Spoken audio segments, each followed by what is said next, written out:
Today we are going to discuss the specific process of how a teacher can provide access to a student, even when an assignment has already expired. If we take a look at the assessment test view page, we are able to see all of the various timings for this particular assignment right here. This section right here shows the official start date, and this section over here displays the final expiry date for all of the students. Therefore, according to these specific timings and the current calendar date, it is clear that the test has already officially expired for everyone. Therefore, should an instructor wish to grant specific access to a particular student, they will need to navigate to the Retest Manual Mark Student List option within the quiz interface. Upon clicking this, a new pop-up window will promptly appear.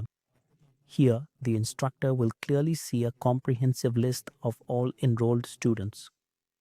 Now, for instance, let's say a teacher wants to provide access to a particular student, which essentially means the teacher intends to extend the expiration period for this student's assignment. To do this, the teacher must click on the button that says Add Retest. After clicking it, the teacher will be required to input the specific date for the test as well as the exact timing for the session. Once you have finished entering the specific expiration date and the exact time, you should go ahead and click on the Save button to confirm all of your changes right now. Following this action, the system will confirm that the retest has been successfully scheduled and added to the student's personal dashboard for their immediate review and access. Consequently, this particular student is now granted full permission to attempt the examination, even though the original testing window has already officially expired for all of the other participants. So, in this manner, a teacher is empowered to adjust and extend the expiration date of a particular assessment for an individual student.